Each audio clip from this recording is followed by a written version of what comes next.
ከኢሳያስ ጋር መስራትን ከሻቢያ ጋር መዶለትን አገራዊ ችሎታና እውነት ያደረገው የብልጽግናው አገዛዝ ያስመራቸውን እንደ ኢትዮጵያ ጠላት የሚመለከቱበትን ያስርና ያሳድድ ነበር።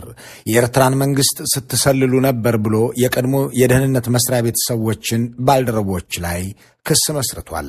ሻቢያ የኢትዮጵያ ጥንተ ጠላት ነው ሲባል የለም እንደ ኢሳያስ ያለው ወዳጅና አፍቃሪ ኢትዮጵያ የላትም ብሎ ኢሳያስ ለኢትዮጵያ ያለው ፍቅር ጥልቅ ነው ይል ነበር። ይህንን ሁሉ አልበቃውም። ከሻቢያም ጋር ሆኖ የኢትዮጵያዊነት መሰረትና እትብት የሆነን ህዝብ ገድሏል፣ ዘርፏል፣ ደፍሯልም።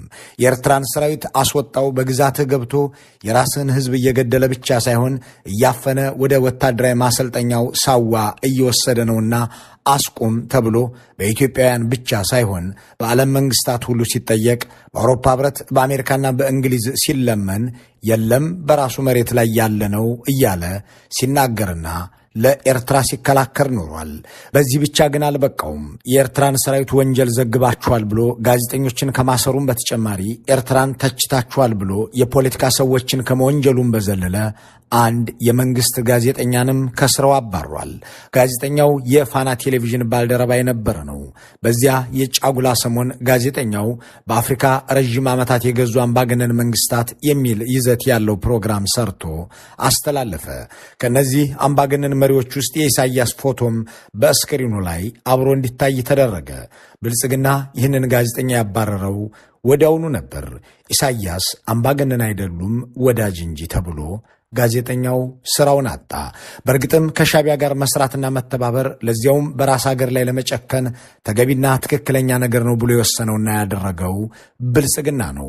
ብልጽግና ይህንን ከማድረጉ በፊት በኢትዮጵያ ውስጥ ከሻቢያ ጋር መስራት ወንጀል፣ የአገር ክህደትና ብሔራዊ ጥቅምን መጻረር ነው ተብሎ ተፈርጆ ነበር።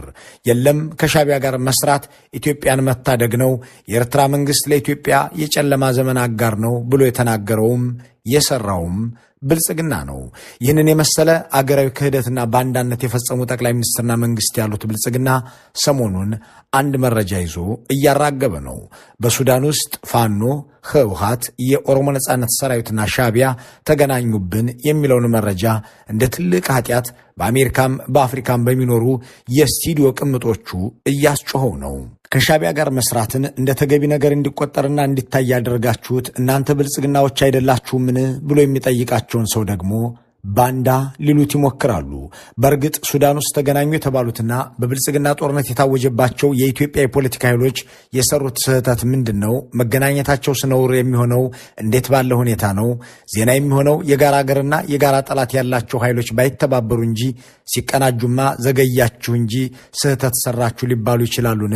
የሚለው ጥያቄ መሰረታዊ የመሆኑን ያህል ከሻቢያ ጋር መስራትን እንደ ተገቢ ነገር እንዲቆጠር ያደረገው ብልጽግና የሰራውን ስህተት መድገምና ከአስመራው አገዛዝ ጋር መስራትስ ልክ ነው ወይ? የኢትዮጵያ ጉዳይ በኢትዮጵያውያን ብቻ ሊፈታና ሊሰራ አይገባውምን? ለዚህስ ኢትዮጵያውያን ያንሳሉ ወይ? የሚለው ጥያቄም ተገቢ ነው። እንዳም ሆኖ ግን የመረጃ ምንጩ ዘኢኮኖሚስት የተባለው መጽሔት ነው። በአንድ ሳምንት እትሙ 2 ተከታታይ መረጃዎችን ያስነበበው ዘኢኮኖሚስት ምን እንደሚል በዚህ ዝግጅት ወደ እናንተ እናደርሰው ዘንድ ወደናል። ባለፈው ሳምንት አጋማሽ የተነበቡት 2ቱ መረጃዎች በእርግጥም በብዙ የሳተላይትና የስለላ ተቋማት የሚሰሩት እንደ ዘኢኮኖሚስት ያሉ ሚዲያዎች እንዲህ ያለውን ነገር ሲያወጡ ብዙ ትርጓሜ ያለውና ብዙ ያነጋግራል ያስብላል። ያ እንዲሆንም ወደ አማርኛ እንመልሰዋለን። እንደገና ግን እንዲህ ያለውን ደንበኛ ጥያቄ መሻገሪያ እናድርገው።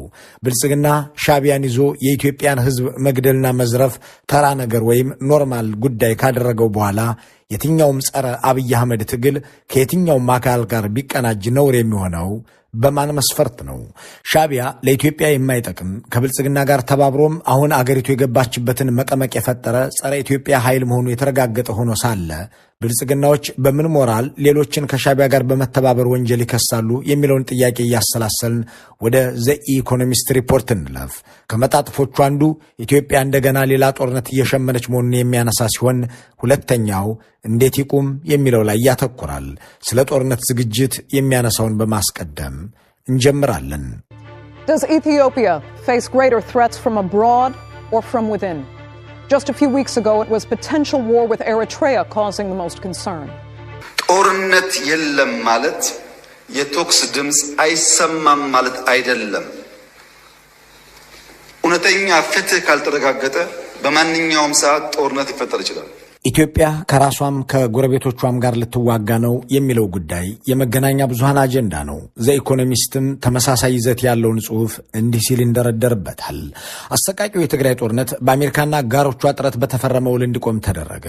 ከቅርብ ጊዜ ወዲህ የአፍሪካና የምዕራብ ዓለም ዲፕሎማቶች ይህ ውል ተግባራዊ እንዲሆን በኢትዮጵያ መንግስትና በህወሓት ላይ ግፊት ለማድረግ ሲሞክሩ ቆይተዋል። አሁን ከ3 ዓመታት በኋላ ያ ውል ሞቶ እናገኘዋለን።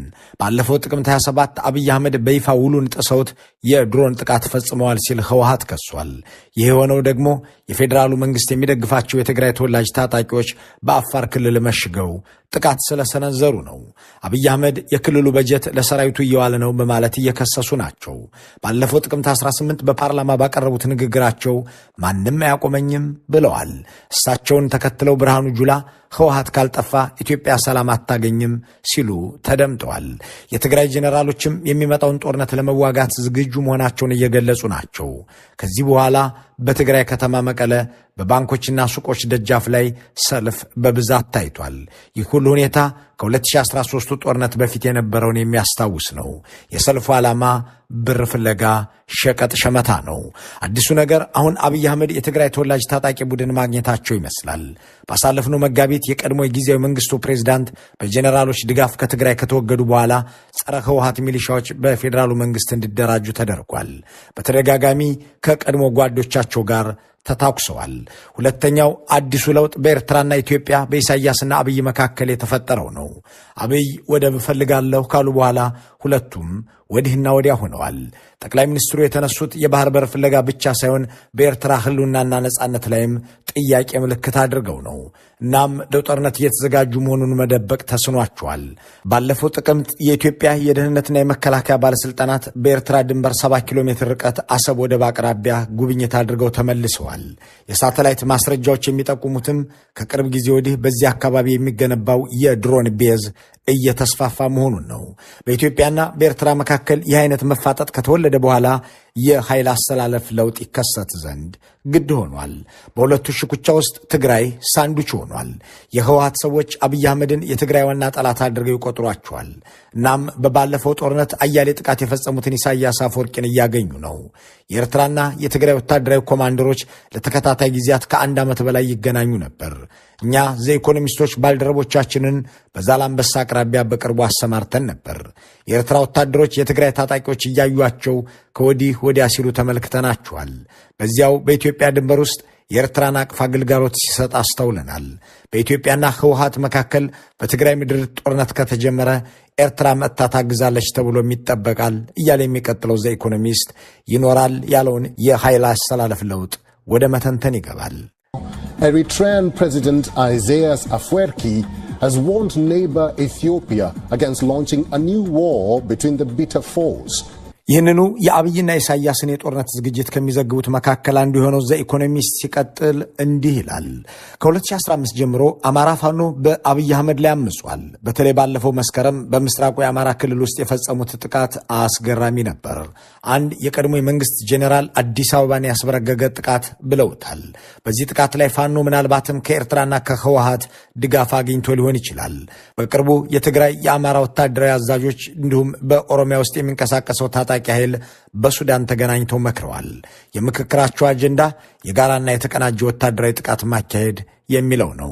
በሱዳን ውስጥ ኤርትራና ትግራዮች ውግንናቸው ከአልቡርሃን ሰራዊት ጎን ነው።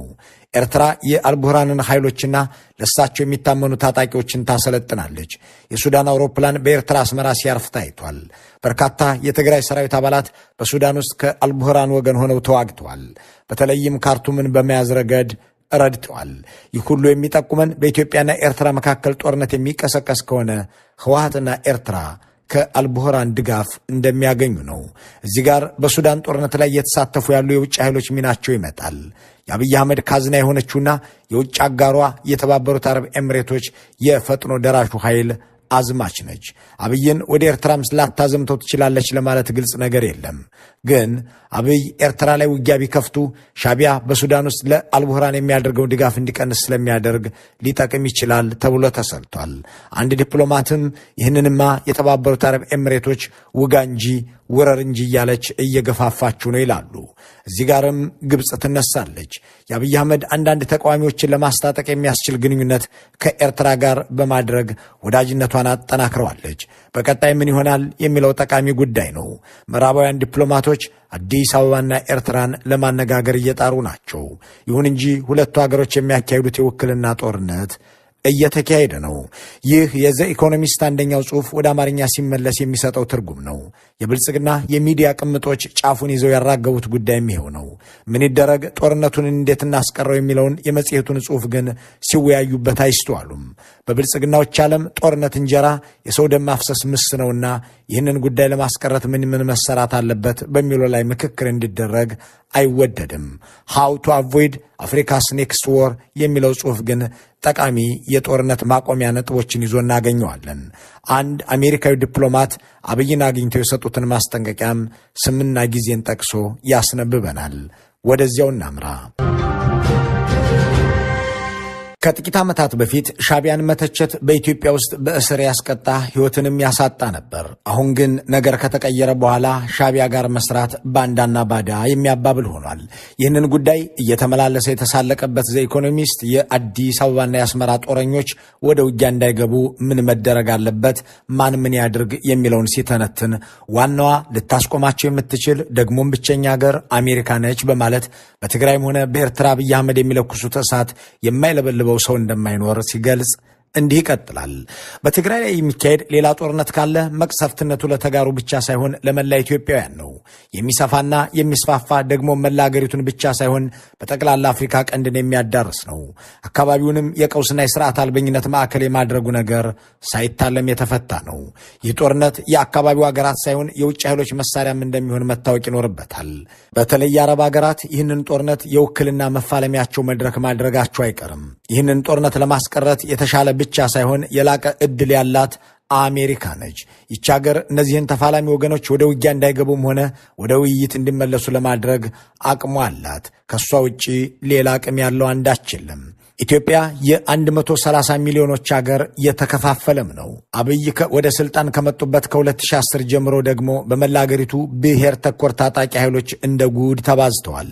በትግራይ ክልል አንዳች ጦርነት ተለኮሰ ማለት ከጫፍ ጫፍ ኢትዮጵያ ነደደች ማለት ነው። ወደዚያች አንድ ኢሳያስ አፈወርቂ እስር ቤታቸው ወዳደረጓት ኤርትራም ተዛመተ ማለት ይሆናል። ይህ ጦርነት በተጀመረ ፍጥነት ሱዳን ጭምር የምትሳተፍበት የቀጣናው እልቂት ይወለዳል። ይህም የስደተኞችንና የጦር መሳሪያ ዝውውርን ህገወጥነት ያበዘዋል። ይህንን አደገኛ መዘዝ ያለውን ጦርነት ለማስቆም ችሎታ ያላቸው የሌላ ሀገር መንግስታት ግን አሉ። የአብይ አህመድ መተማመኛ የተባበሩት አረብ ኤሚሬትስ አንዷ ነች።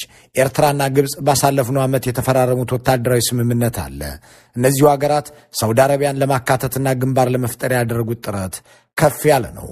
አሜሪካ በእነዚህ አረባዊ ሀገራት ላይ ያላት ተጽዕኖ ደግሞ ጦርነቱን ለማስቆም በቂ ነው።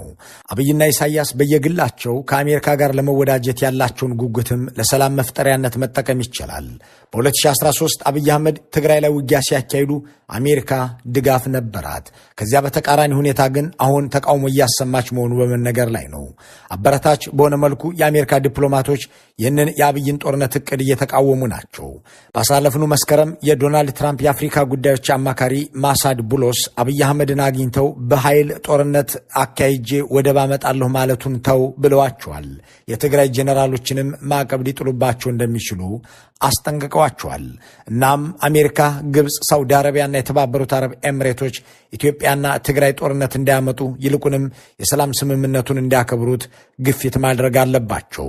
ዶናልድ ትራምፕ ግጭቶችንና ጦርነቶችን በሰላም ለመቋጨት የሚጥሩ ከሆነ አይቀር ደግሞም ባሳለፍነው ሰኔ በኮንጎ ባሳለፍነው ወር ደግሞ በካምቦዲያና ታይላንድ እንዳደረጉት ሁሉ በኢትዮጵያ ውስጥ ይህ እንዳይሆን ማድረግ ቢችሉ እጅጉን ተመራጭ ነው። ትራምፕ የኖቤል ፍላጎታቸውን አይደብቁም። መሸለም እፈልጋለሁ ብለዋል። ልክ እንደ አብይ አህመድ መሸለም ይፈልጋሉ። ይህንን ማድረግ ከፈለጉ ጦርነቱን ያስቀሩት። ጦርነቱን ከተጀመረ በኋላ ማስቆም ከባድ ሊሆን ይችላል። እንዳይጀመር ግን መግታት ያስፈልጋል። እሱ ቀላል ነገር ነው።